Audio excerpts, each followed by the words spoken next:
What is up, guys? It is Bucky and welcome to, let's see, your 15th intermediate Java tutorial.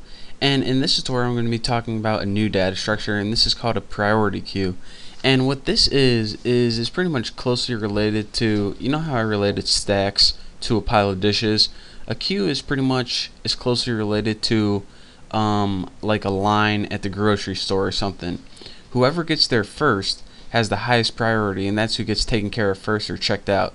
Whoever gets in last, if there's 5 people ahead of them, they're the least priority. That's who you're going to worry about last. So unlike a stack where it's the first thing that sits on top, that's what gets taken care of, then it gets popped off. In a queue, the first thing that gets there first, which would be at the bottom, I guess, is the first thing that gets taken care of. So let's go ahead and view an example of this, and once you do, you'll see what I'm talking about. So let's go ahead and type priority queue, type it, and I think I even typed it slow and messed it up, so let's go ahead, prior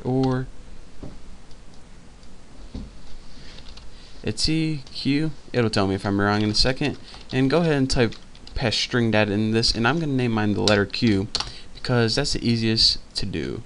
And just go ahead and copy this again, Q equals, set it equal to new, paste, empty parameters for the constructor. So now we have a queue, and I named it the letter Q because I don't feel like typing anything longer than that. So in order to populate a queue, what you need to do is you need to offer it something. So go ahead and put queue dot offer, and what this does is anything you pass it in is going to be the first priority. So the first thing we pass it in is going to be the highest priority. So I'm going to name it first. And let's go ahead and copy this 2 more times. So go paste, first, second, and third. So now we have 3 things in our queue, or which is basically a line. The first thing is the highest priority, the second thing is the second that gets taken care of, and the third thing, this is the last thing that's going to get taken care of when we're doing stuff to it. So in order to print out a queue, just go ahead and put printf, so system out printf. And for the format, go ahead and put %s, and for the argument you can go ahead and put the entire queue, and this is how you print out an entire queue at once. So after this, we're just going to want to print out a blank line, so system out print line, and let's go ahead and make sure we don't have any errors so far. So run this, and now you see our queue is first, second, third. So everything's going good as of now. So now that we know how to put elements in a queue, what you often want to do is something called peek elements, and this is a way of looking at the element with the highest priority without changing your queue or line at all.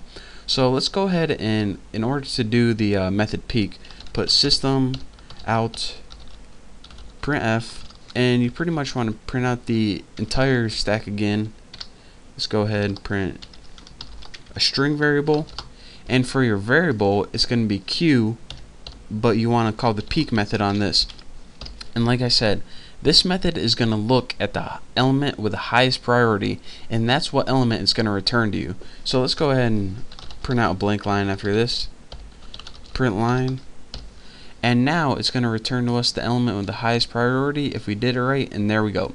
So first it looks at this line right here, the queue, and it returned first. So what that means is this element is the one with the highest priority whenever I'm programming. That's the element or method I'm going to get taken care of first. So aside from peek, another thing you want to do is whenever you're done calling a method or done using a variable, you usually want to remove it. Well, it depends on your program, but you often want to remove it. And in order to remove the element with the highest priority, and you probably want to remove it once you're done using it, you call a method on it called poll. So you call a method called poll on your entire queue, and it automatically searches through it, find what element has the highest priority, and it's going to remove it from your queue. So go ahead and put queue.poll empty parameters, because you don't need to pass it which one you want to remove. It automatically knows what one to remove. So now let's just go ahead and put system out printf, and for the format, go ahead and print out a string variable, and go ahead and might as well just print out our entire queue again. So now that we removed the element with the highest priority, our queue should now only have 2 elements in it, since it originally had 3, but since we removed run, it should have 2 now. So let's go ahead and run this, and now you see it removed first, so now second and third are the only elements in our queue. So that's the basic of what a queue is and how to use a couple more common methods on it. So thank you guys for watching. Don't forget to subscribe, and I'll see you next tutorial.